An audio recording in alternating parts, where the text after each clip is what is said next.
Майдан – это не нечто, что можно организовать. Майдан происходит сам по себе. То есть это как явление природы. А это я вам точно говорю, я это знаю на 100%. Россия всегда жила в парадигме империи. Россия всегда жила в парадигме того, что Украина – это Малороссия. Cette idée de créer une anti-Russie en Ukraine, ça va pas aboutir, ça va mener à un échec, parce que dès le début, ce sont deux forces de taille différentes.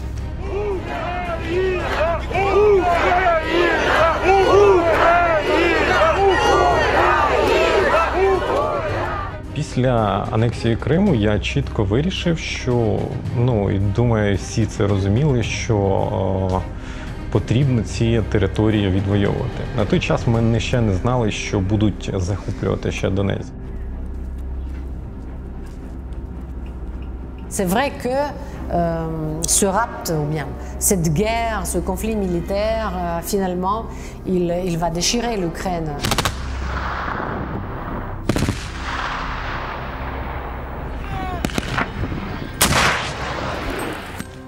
Ситуація на Донбасі може закінчити лише Росія і президент Росії Володимир Путін.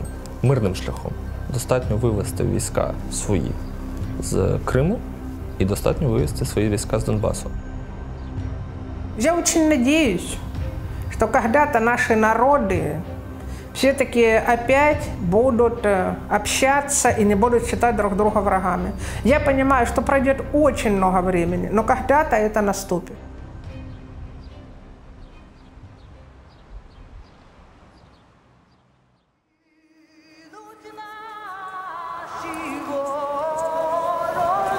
À l'hiver 2013, la révolution de Maïdan s'apprête à soulever tout le pays.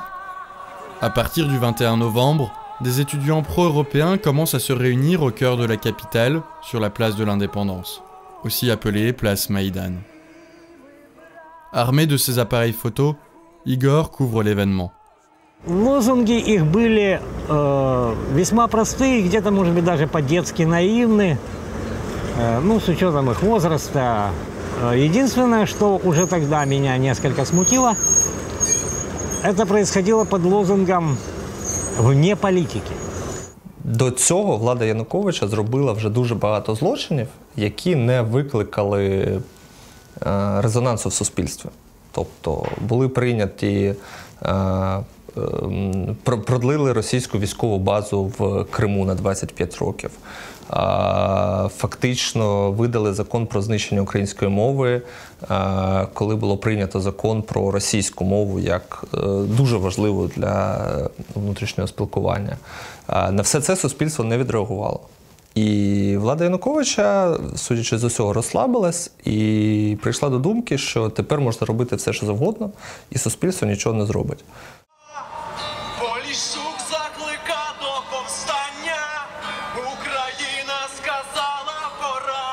En 2013, l'orientation politique de l'Ukraine devient l'objet de luttes acharnées. Tant qu'un gouvernement pro-russe était en place à Kiev, Moscou s'assurait de l'intégrité de sa zone tampon.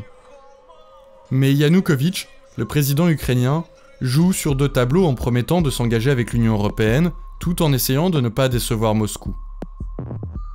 La signature du partenariat oriental avec l'Europe était envisagée à Vilnius le 27 et 28 novembre 2013. Накануне этого саммита Европейского Союза в Вильнюсе правительство Украины делает разворот на 180 градусов и заявляет о том, что стремление к Евросоюзу, к европейским ценностям не актуально на данном историческом этапе и гораздо правильнее, прагматичнее пойти на союз с Россией, вступив в так называемый таежный союз. Effectivement, Poutine propose à Yanukovych un pacte impossible à refuser. La seule condition est d'annuler tout accord avec l'Europe. Cette alliance garantirait à l'Ukraine une diminution de la dette auprès de la Russie, l'obtention d'un crédit d'État et une diminution d'1/3 du prix du gaz.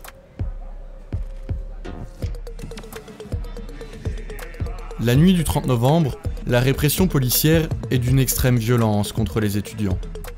Le lendemain matin, le mouvement Maïdan s'élargit et est rapidement récupéré par des partis d'opposition, dénonçant aussi la corruption et les ingérences russes.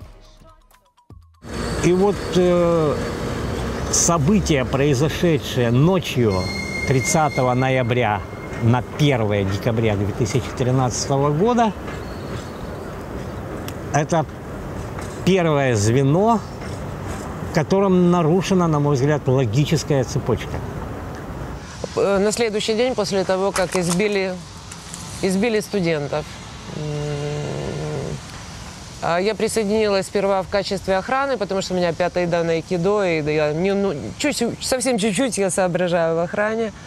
Я также занималась тем, что ходила по дворам, но я женщина, девушка, и на меня не реагировали как на какой-то элемент, ну, то есть на человека, который может нести угрозу. Я смотрела, где Беркут переформировывается, где что происходит, собирала информацию для протестующих, чтобы мы могли обороняться ефективно.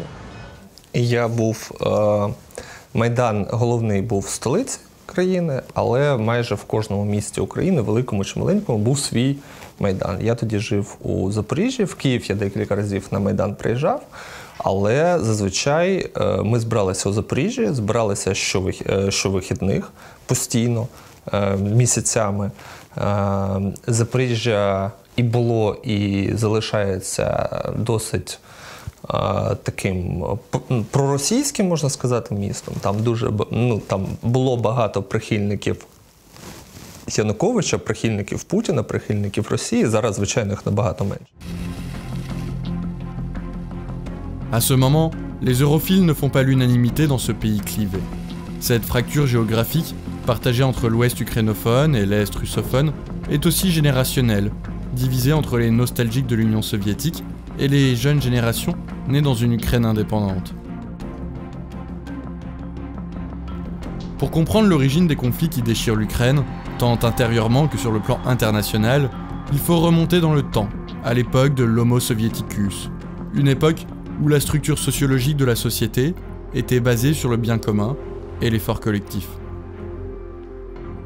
Habitante de Mariupol, Tatiana se souvient de sa jeunesse soviétique à l'école. Это уже были предперестроечные времена, поэтому какие-то там вольнодумствия уже там в воздухе витали среди молодежи. И в нашем классе был мальчик, который задавал много неудобных вопросов нашей учительнице обществоведения, за что она всегда на него злилась и ставила ему двойки на ровном месте. И вот однажды он задал такой вопрос. Валентина Аркадьевна, скажите, а почему вот мы коммунизм строим и никак не построим? Вот. Все, конечно, были в шоке от такого провокационного вопроса. Но учительница ответила очень просто, и я считаю, что ее ответ сейчас очень, скажем так, актуальный. Она сказала, материальная база для того, чтобы жить при коммунизме, у нас уже построена. Но вот в моральном плане мы еще не достигли возможности жить при коммунизме. Вот скажи мне, основное правило коммунизма – это от каждого по способностям, каждому по потребностям. То есть теоретически ты заходишь в магазин и абсолютно бесплатно, поскольку при коммунизме не будет денег, вообще никаких. Берешь себе именно те вещи, которые тебе надо. Вот скажи мне, сказала она этому мальчику, ты возьмешь себе одну пару кроссовок и одну куртку, если это все будет бесплатно и стоять абсолютно доступно? Он ухмыльнулся. Она сказала, вот и ответ на твой вопрос. Les Homo soviéticus n'avaient pas besoin de se soucier de l'argent. Il y avait du travail, la vie était paisible, les décisions étaient prises pour eux. Le libre arbitre existait pour le bien commun. Quand le mouvement Maïdan commence, Tatiana n'en comprend pas la raison. La ville de Mariupol se situe à 50 km de la Russie, et renier son passé, ses racines soviétiques pour un désir européen, ne fait pas sens.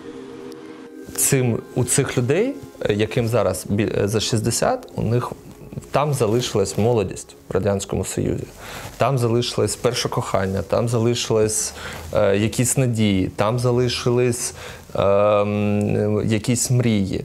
І вони зараз не тому багато людей любить Радянський Союз за інерцією, тому що це Радянський Союз. Ні. Це відбувається тому, що вони згадують свою молодість. Це не можна змінити. À Kiev, Igor souhaite au contraire enterrer l'époque soviétique, sans pour autant oublier tous les morts de l'Holodomor. En effet, entre 1932 et 1933, Staline organisa une grande famine qui tua plus de 5 millions d'Ukrainiens. Миллионы убитых, замученных в лагерях. Десятки народов лишились своей исторической родины. Это все последствия, в общем-то, коммунистической идеи. Идеи фрик, идеи, которая не может быть осуществлена. Но именно под лозунгами построения этого коммунизма было убито людей больше, чем под лозунгами нацизма или фашизма. Оскільки моє дитинство припало на Радянський Союз, я думаю, що там були і світлі моменти, але більше занадто багато пропаганди. Тобто нас виховували, як казав там Гребенщиков, нас учили не жити, нас учили вмирати стоя.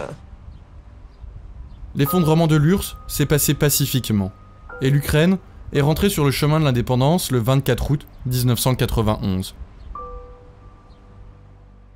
Чи пам'ятаю я, коли розпався Радянський Союз? Звісно, пам'ятаю. Це було для всіх несподіванкою. Ну, я думаю, для всіх жителів Радянського Союзу було несподіванкою, всі були в шоці.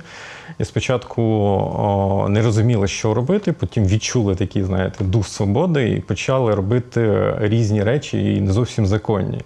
Для мене розпад почався з розгула бандитизму, тому що всім потрібно було заробляти гроші, і для мене цей перехідний період, скажімо так, із Радянського Союзу в Україну був зв'язаний із злиднями. Повністю не було ні в кого грошей, і це було дійсно складно.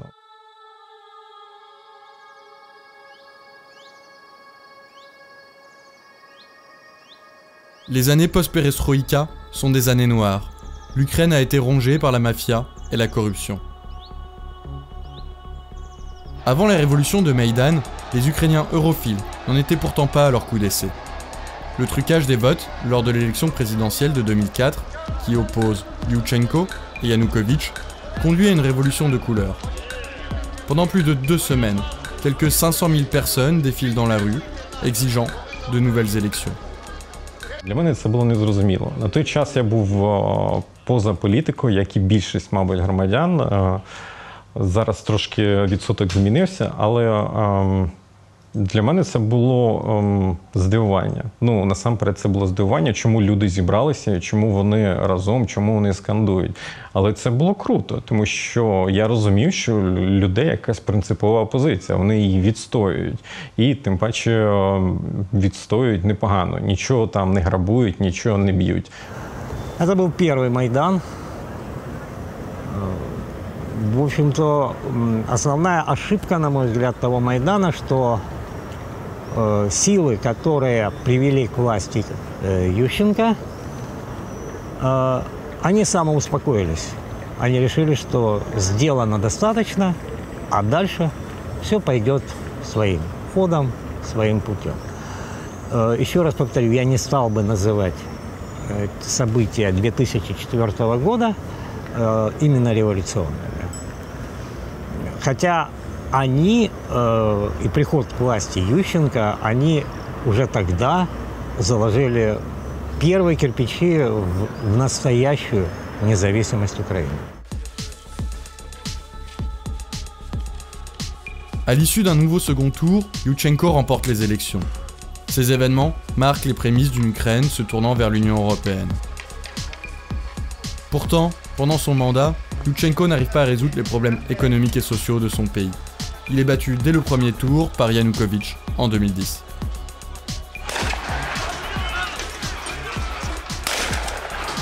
En 2014, l'Euromaïdan prouve qu'une partie du peuple ukrainien soutient ardemment ce désir européen.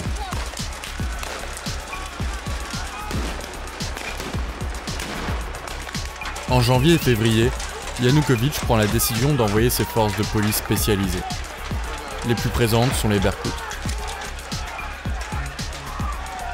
Это было очень серьезно, было очень много раненых, серьезно раненых. Были и мелкие травмирования, травмы, ранения, но были очень серьезные. У меня на глазах беркуты сбросили протестующего с колоннады стадиона «Динамо». И я первая из медиков подбежала к нему и сказала, что ничего на месте сделать нельзя, немедленно везите в больницу. Катастрофические были ранения. Официальные данные легко проверить, но я думаю, что они все неизвестно, потому что много людей пропало без вести, найти их невозможно. И реальные цифры я не думаю, что кто-нибудь знает. Ну, думаю, что потери показаны официально меньше, не в разы, а там, на несколько сотен человек. Не Майдан и не протестные настроения Майдана стали причиной человеческих жертв. Не знаю почему, я не могу объяснить это фактами, но я до сих пор не верю в то, что команда на расстрел мирных манифестантов с помощью снайперов была дана президентом Украины Януковичем. Le 20 février 2014, un sniper tire dans la foule. Cette journée la plus meurtrière de la Révolution. Au moins 71 civils et 15 policiers sont retrouvés abattus dans la ville de Kiev. Le 22 février, Yanukovych quitte l'Ukraine pour la Russie. Il est destitué par le Parlement. Pour poursuivre le combat suite à cette révolution de la dignité, en 2018, Yuri crée son parti politique libéral, pro-européen, la Hache démocratique. En 2019, grâce à une coalition avec le mouvement des anciens combattants d'Ukraine, ils obtiennent des sièges au bureau anticorruption. Я романтик, тому там же ж за останні дні декілька людей полетіли в космос. То я впевнений, що у людства зоряне майбутнє, Україна також колись буде підкорювати інші зірки разом з іншими націями. А якщо без фантастики в найближчих перспективах, то місце України в Євросоюзі, місце України в НАТО. І ми всі разом повинні протистояти всім тоталітарним і антидемократичним країнам, як би вони не називалися. Тому що ми земля свободи, і ми маємо відстояти свободу самі і допомагати відстояти її другим народам, хто може вимагати нашої підтримки. Лично мое мнение, это мое личное мнение. Я так думаю, что прям совсем уже вступать в Евросоюз Украине смысла особого нет. Потому что уже очень много проблем в самом ЕС. Как и здесь. У нас свои проблемы, у вас свои проблемы. Я жила в Европе, не только во Франции некоторое время. Я знаю, как там живется. И вот прям сейчас вступать в ЕС, я не думаю, что это хорошая идея. Возможно, со временем, да. Когда ЕС будет готова видеть нас в своих рядах и будет рада видеть нас, и когда, и, может быть, немножко изменится, когда Украина немножко изменится и будет готова вступить, и будет готова к тому, что к требованиям ЕС и к устоям жизни, которые есть в ЕС. Suite à la destitution de Yanukovych, de nombreux heurts entre pro-russes et pro-européens continuent de se manifester partout en Ukraine. Des prolongements de Maïdan attisent des conflits armés, sous fond de décommunisation et d'ukrainisation du pays.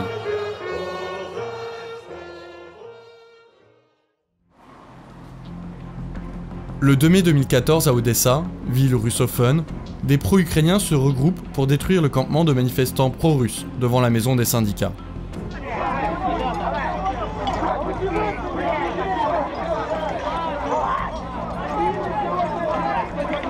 Cette rixe conduit les manifestants pro-russes, dont beaucoup sont de nationalité russe ou transnistrienne, à se réfugier dans le bâtiment avant qu'il ne soit incendié.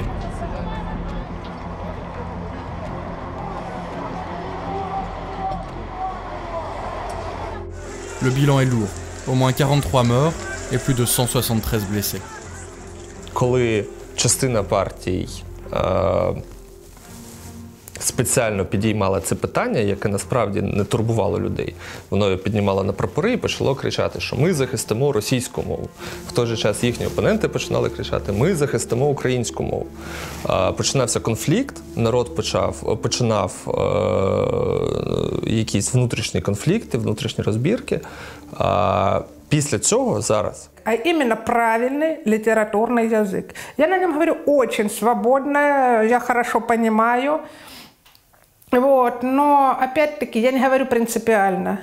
У меня вызывает отторжение все, что делается насильно. Если мне говорят, ты должна говорить по-украински, вот принципиально не буду. Нет, когда ко мне в ателье заходят люди и начинают разговор на украинском, да, я отвечаю на украинском. Это уважение конкретно к этим людям. Моя історія взагалі дуже складна, тому що в мене мати з Вінницької області, а батько в 4-му поколінні – це житель Донецької області. Ну, тобто, скажімо так, по-місному Донбаса.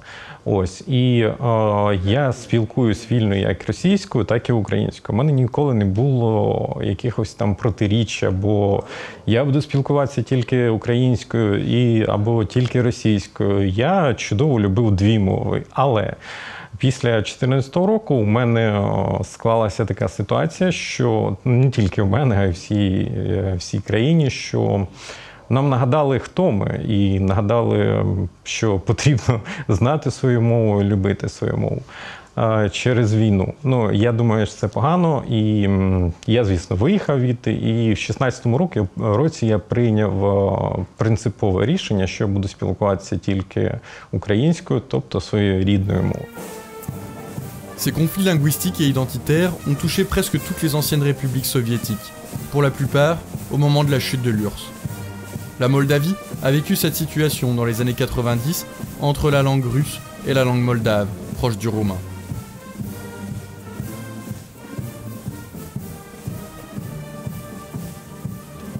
Anna, ancienne parlementaire, a permis à la Moldavie de ratifier les accords d'association à l'Union européenne. Elle n'a pas compris le choix politique de l'Ukraine. Et cette ukrainisation a affecté également les Roumains de l'Ukraine, parce que vous savez qu'avec l'annexion de la Bessarabie par les soviets, une partie de la Bessarabie a été distribuée à l'Ukraine pour que l'Ukraine soit membre à droit plein de l'ONU, de l'Organisation nationale des Nations Unies. Et c'était la Bukovine et le sud de la Bessarabie qui font partie aujourd'hui de l'Ukraine. Et là, il y a des Roumains. Alors, ce découpage qui a été fait par les soviétiques, vous voyez, il s'avère que les Roumains qui habitent là, ils sont sur leurs terres, sur les terres de leurs ancêtres. Et la loi sur le fonctionnement des langues en Ukraine affecte énormément les droits de la minorité roumaine qui s'élève à quelques 500 000 habitants. Et là, il y a vraiment une tragédie. On a fermé ces écoles. Il est interdit d'apprendre le roumain dans les écoles sur ces territoires, la Bukovine et la Bessarabie du Sud, où il y a encore des Roumains. Et ça, moi, je considère que c'est une grave violation des droits linguistiques et des minorités. La fin de Maïdan engendre une volonté politique d'amenuire la langue russe sur la politique du pays, ainsi que sa décommunisation. Les statues de Lénine sont déboulonnées.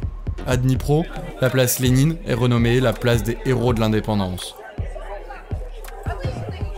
Dans tout le pays, des statues tombent, sous l'euphorie des jeunes et des pro-européens.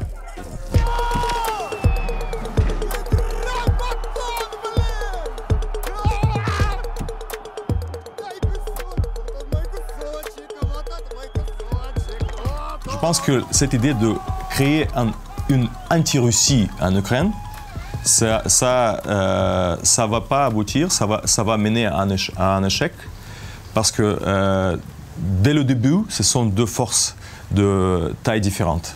Donc, bien sûr, la Russie va gagner dans ce conflit. Відразу після закінчення Майдану це була ейфорія, звичайно.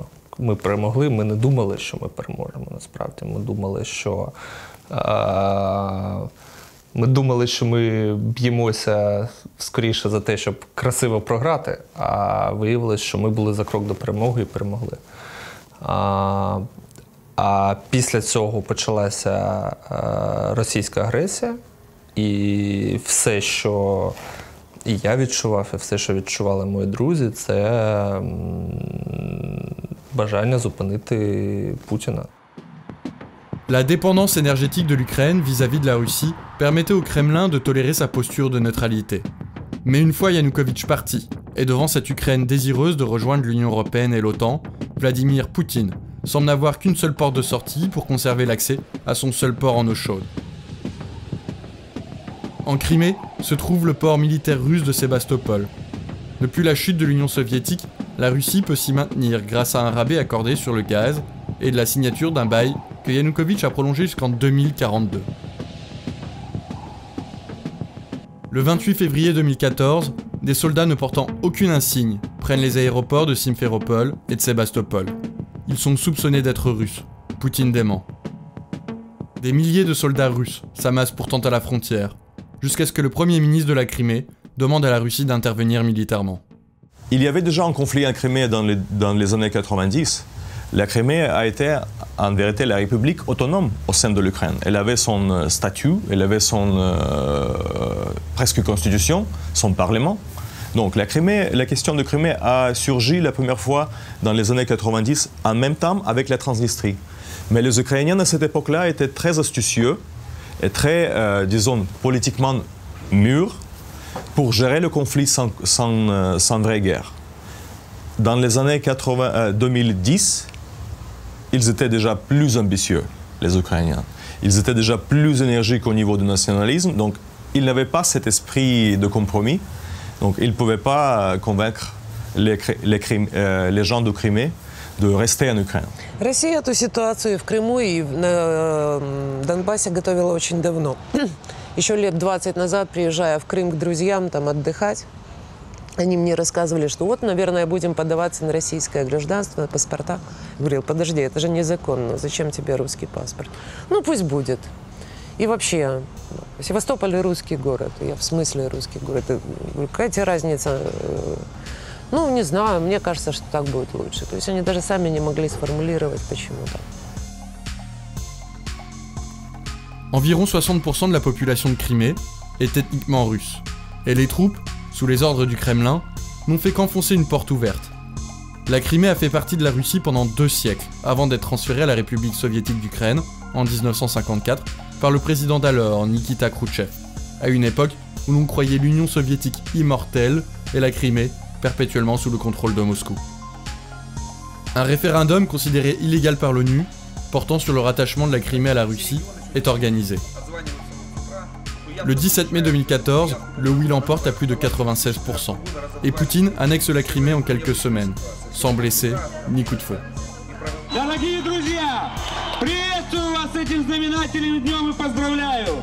Мы идем домой! Крым в России! Ура! La révolution de Maïdan avait déjà bouleversé l'équilibre interne de l'Ukraine, et l'annexion de la Crimée bouleverse l'équilibre international. Le nouveau gouvernement tente comme il peut d'éviter l'escalade. La Crimée ne sera jamais retournée à l'Ukraine, c'est mon opinion à moi, parce que ce genre de conflit, c'est pour longtemps. Et même, donc, si le droit international, avec tous les traités, le Conseil de l'Europe, etc., n'a pas pu empêcher la Russie de faire ça, alors je n'imagine pas ce qui pourrait convaincre la Russie de régler cette affaire avec l'Ukraine. Ну, я навіть не знаю, як мої думки. Я вкрай негативно до цього відношусь, і Я розумію, що це теж був один із кроків, якого не повинна була робити Російська Федерація, тому що вони, захопивши територію, повернули проти себе більшу частину України. Так, деякі зараз ще до сих пір думають, що там це була їхня земля і все таке, але на той час це була територія України, і Крим – це Україна, Донбас – це теж. Це моя принципова позиція, так як і багатьох людей. L'Union européenne impose à Poutine des sanctions économiques limitées, parce que plusieurs pays européens, et notamment l'Allemagne, dépendent de l'énergie russe, avec le projet du gazoduc Nord Stream 2. L'Occident se permet de perdre la Crimée et attend la suite. La Russie, elle, n'attend pas. В одной из своих речей Владимир Путин заявил, что распад Советского Союза в 90-м году прошлого века стал наибольшей геополитической катастрофой в его понимании. Suite à l'annexion de la Crimée, de nombreuses échauffourées se produisent dans les régions russophones, à Kharkiv, à Zaporijjia et dans le Donbass. Cette région russophone est un important bassin minier, région natale de Yanukovych et de nombreux dirigeants depuis l'indépendance de l'Ukraine.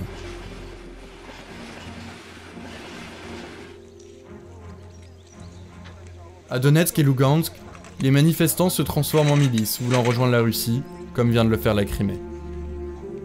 Тактика росіян полягала в тому, щоб виводити людей на мітинги під російськими прапорами, а потім захоплювати офіційні установи. Мерії, поліцейські райвідділки, облдержадміністрації. І вже після захоплення Донецької, Луганської облдержадміністрації ми дізналися, що планується захоплення Запорізької мерії.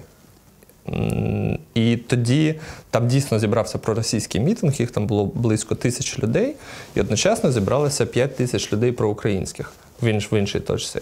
Вони зібралися біля мерії, і ми вирушили туди, щоб не дати їм цього зробити. En réaction à ces mouvements, de nombreux Ukrainiens s'engagent bénévolement à l'armée. Depuis la chute de l'Union soviétique, suivie de sa signature sur la non-prolifération d'armes nucléaires, l'Ukraine a laissé son armée se disloquer. В конце 80-х годов прошлого века, после благополучного распада Варшавского договора, из стран Центральной и Восточной Европы, так называемого социалистического лагеря, выводилось огромное количество советского вооружения. Из Восточной Германии, из тогда еще единой Чехословакии, из Венгрии. Львиная доля этого вооружения оседала в Украине. Достаточно сказать, что по соседству с Киевом, она, правда, и сейчас существует, дивизия Десна была крупнейшей танковой дивизией в мире. Количество оружия, вывезенное в Украину, было огромнейшим. Склады были забиты. Что произошло потом? А потом произошло то, что практически все это оружие было продано. Продано через третьи страны, напрямую, продано в Африку, в Южную Америку, в Юго-Восточную Азию. Продавалось все, начиная от патронов, заканчивая недостроенными авианосцами. L'armée ukrainienne sature d'appels de bénévoles en provenance de tout le pays pour rejoindre les rangs. Victor, alors chauffeur de bus, ressent le besoin d'aider sa patrie. Я був спочатку в батальйоні Донбас. Я прошу помітити, що я до цього не був ні в армії, я не мав відношення до армії взагалі ніякого. Я був звичайною людиною, яка ніколи не брала до рук зброї і ніколи не займалася справою в стилі мілітарі. Ось, але На той час я вирішив, що я буду захищати свою країну. Я спочатку був в батальйоні «Донбас», потім був в батальйоні «Дніпро-1». І до середини 16-го року я приймав участь у збройних, скажімо так, конфліктах. Не знаю, це, мабуть, некоректно. Але я захищав свою країну в гарячих точках, як Піски, під Маріуполем, під Широкино і Чермаликом. Я просто захищав, я сидів в окопі і намагався захистити свою країну. А потом я начала преподавать тактическую медицину для тех, кто шел на фронт. Вот сразу после Майдана фактически, когда Россия забрала Крым, оккупировала Крым, люди начали готовиться и попросили меня, поскольку я хороший инструктор, я хороший тренер, преподаватель, читать тактическую медицину. Это военная такая медицина для оказания помощи на поле боя. Это очень узкий сегмент медицинских знаний. Там нет необходимости быть профессором травматологии для того, чтобы ее преподавать. Le 7 avril 2014, la République de Donetsk est autoproclamée, rapidement suivie par la République de Lugansk. Ces oblasts font sécession. Pendant tout le mois d'avril, Kiev envoie des troupes pour essayer de reprendre le contrôle. Mais la véritable offensive commence le 2 mai, avec un envoi massif de militaires et de volontaires ukrainiens.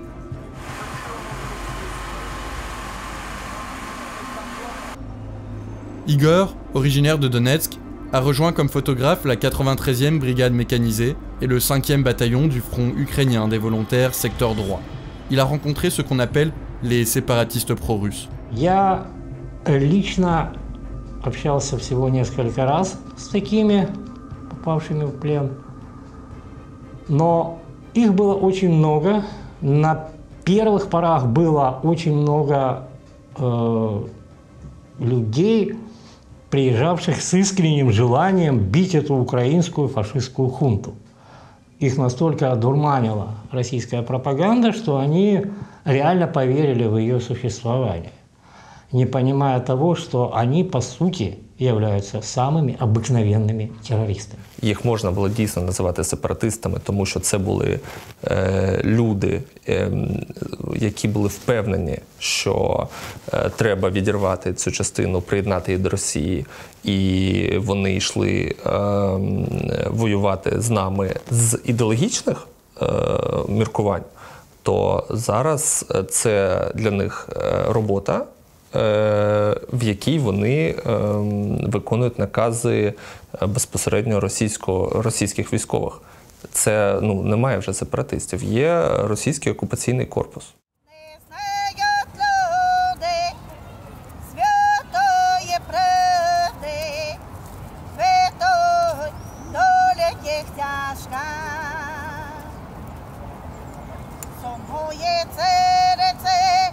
Effectivement, il ne s'agit pas que de simples escarmouches, étant donné que la Russie soutient les séparatistes. On y fait la guerre avec des armes lourdes. Les premiers combats s'étendent tout l'été, avec de nombreuses pertes des deux côtés, déclenchant des vagues migratoires. Presque 2 millions d'habitants du Donbass partent vers d'autres oblasts de l'Ukraine, alors que d'autres restent. Мне часто говорят местные гражданские, которые живут там, о том, что зачем Россия полезла, мы бы тут как-нибудь разобрались сами. Если нам что-то не нравится, мы тут сами разберемся. Это наша земля, наша, как в семье. И бывают какие-то проблемы. И когда чужой вмешивается, ничего хорошего не получается. Я знаю несколько человек, которые живут в Донецке, но эти люди жили там изначально. Поэтому, когда поменялась власть, у них, в общем-то, скажем так, не было. Я даже не знаю, было ли у них желание, но экономических возможностей поменять место жительства у них не было. Поэтому им пришлось приспосабливаться к той власти, которая оказалась в их регионе. В кінці 2014 року ми зрозуміли, що це надовго, тому що спочатку все було нормально, ми відвоювали свою територію і просувались вперед. Але після Іловайську, коли ввели регулярні частини з Російської Федерації, ми зрозуміли, що це дуже надовго. Тобто знову ж таки, повертатися до історії, конфлікти, в яких приймала участь Російська Федерація, вони закінчуються такою в'ялою окупацією або частинами території, які ніким не признані. Я це розумію, що це можлива деокупація, але це буде дуже нескоро. Si l'est de l'Ukraine est en guerre, à l'ouest se trouve un territoire similaire au Donbass, perdu entre la Moldavie et l'Ukraine, la Transnistrie. Suite à l'effondrement de l'Union soviétique, une guerre a éclaté entre les Moldaves et les Transnistriens, sous fond d'indépendance. Le Donbass aurait pu être à l'image de la Transnistrie si la guerre avait cessé.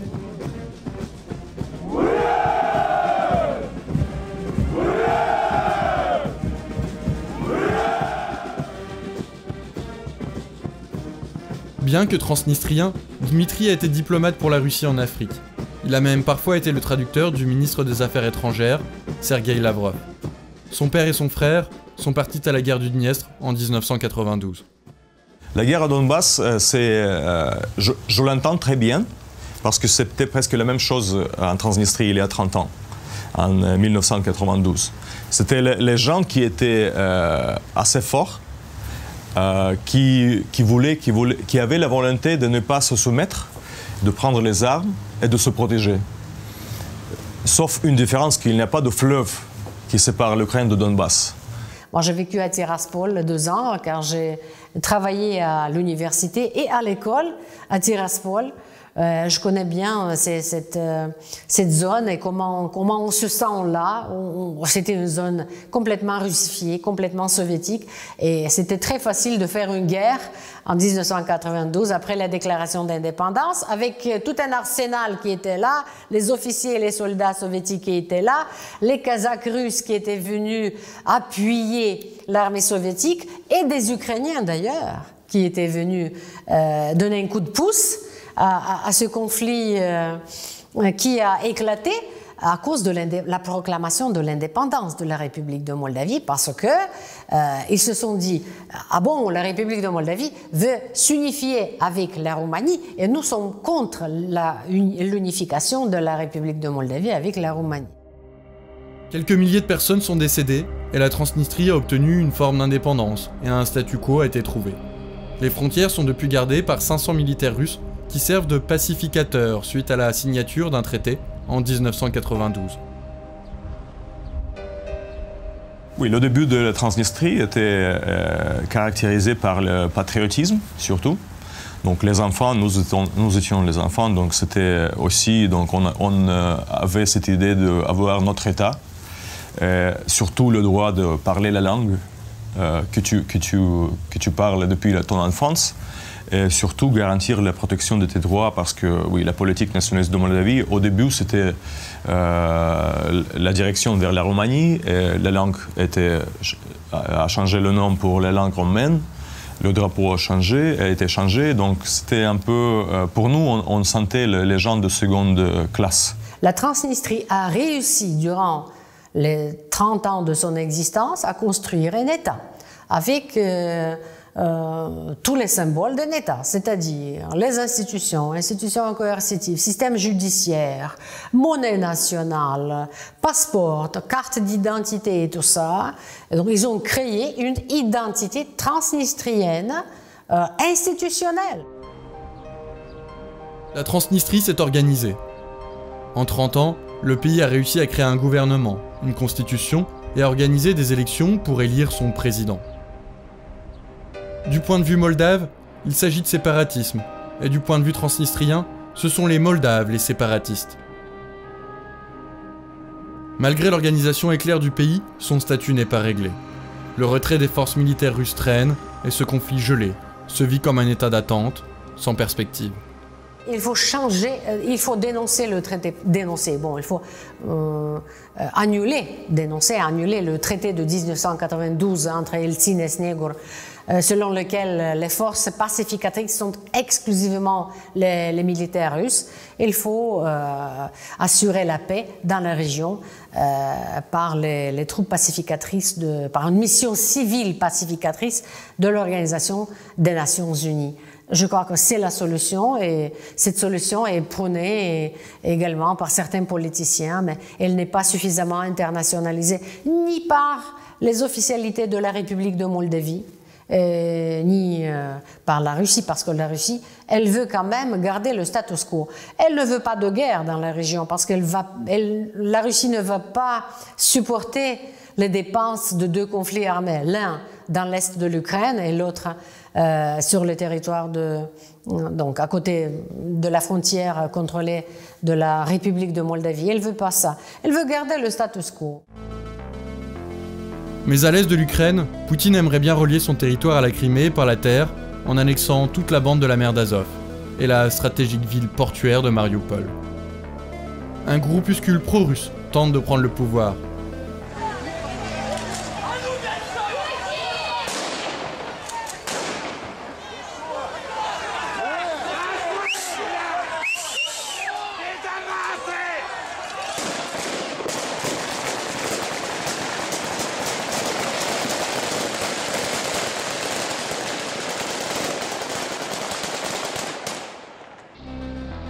Des tanks ukrainiens, hués par les locaux, traversent la ville et obligent les séparatistes à battre en retraite.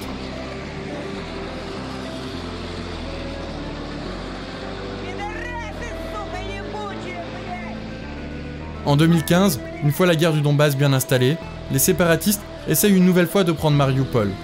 La ville est bombardée.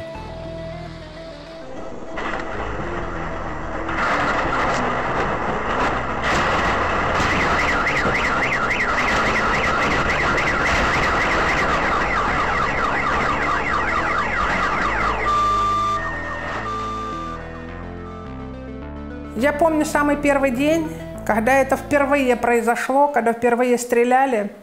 Вот. Все друг у друга спрашивали, что случилось, что будет. Никто из начальства не вышел, ничего не рассказал, не объяснил. Вот, потому что они сами ничего не знали, им нечего было сказать. Вот, все очень боялись, все пытались позвонить домой, но связи не было. В те времена, когда только начались вот эти атаки, очень часто отключали связь. Вот. Ну, потому что боялись, что разведчики с той стороны находятся на территории Мариуполя и корректируют огонь по телефону. Вот. Это было очень страшно. Особенно, когда бомбили Восточный микрорайон. Вот. У нас очень многие жили на этом Восточном микрорайоне. Вот, это было очень страшно. То есть это как бы вот непосредственно твой город. Suite à l'échec du protocole de Minsk, signé en 2014, de nouveaux accords sont signés le 12 février 2015, peu après les bombardements de Mariupol. Les accords de Minsk II mettent en place un cessez-le-feu. В конце 2016 года активные боевые действия, по сути, закончились. Сформировалась некая относительно постоянная линия разграничения. Все верно, война ушла в окопы. То есть, когда нет откровенных боевых столкновений, когда война сводилась либо к работе снайперских групп, либо к одиночным обстрелам, более массированным, менее массированным, но открытых боевых столкновений с 2016 года практически не происходит. Помню, как все радовались, когда объявили о том, что достигнуто перемирие, что с такого-то там числа, с 12 часов дня, вот обстрелов не будет. Вот, как все это друг другу рассказывали, как радовались. Les accords de Minsk II sont de part et d'autre des deux camps. Poutine amasse régulièrement des dizaines de milliers de soldats le long de la frontière ukrainienne. Peu de temps après ce tournage, en décembre 2021, presque 170 000 soldats sont stationnés le long de la frontière, menaçant l'Ukraine d'invasion. Voulant sortir des accords de Minsk, Poutine souhaite dialoguer directement avec Washington. L'existence de tous ces conflits armés, gelés ou à moitié gelés, comme celui de Donbass en Ukraine, celui de Transnistrie en Moldavie, constitue vraiment un piège énorme dans l'avancée sur la voie européenne, aussi bien de la République de Moldavie que de l'Ukraine, parce que l'adhésion à l'Union européenne suppose vraiment le contrôle constitutionnel des territoires. On voit que cette région, Ukraine, Moldavie, cette région se trouve à la frontière des civilisations. Donc, les grandes civilisations, disons russes, c'est une civilisation, c'est un continent, disons comme ça. Et les civilisations européennes, balkaniques, par exemple, l'Ukraine et la Moldavie se trouvent à la frontière. Donc, je pense qu'ils doivent balancer, ils doivent prendre en compte les deux côtés. Я не вірю в швидкий розвиток країни, швидке подолання корупції, швидку деокупацію. Нічого цього не трапляється ось так от. Все робиться дуже поступово, це дуже тяжко подолати корупцію, дуже тяжко деокупувати території. Наше майбутнє, воно буде непростим, але я думаю, все буде добре. В случае попытки украинской армии силового освобождения Донбасса Россия моментально совершит открытое вооруженное вторжение по всей линии государственной границы, включая границу с Беларусью. Что, естественно, поставит, не то чтобы крест на украинской государственности, но может послужить началом Третьей мировой войны. Le 24 février 2022, Vladimir Poutine déclenche une invasion totale de l'Ukraine. Mais les Ukrainiens, préparés depuis 2014, sont déterminés à se défendre. Pour les soutenir, l'Occident leur fournit des armes. Dans ce contexte, la langue ukrainienne s'impose naturellement au détriment du russe. L'unité nationale se renforce alors comme jamais auparavant. En difficulté sur le terrain, Poutine déclare une mobilisation nationale.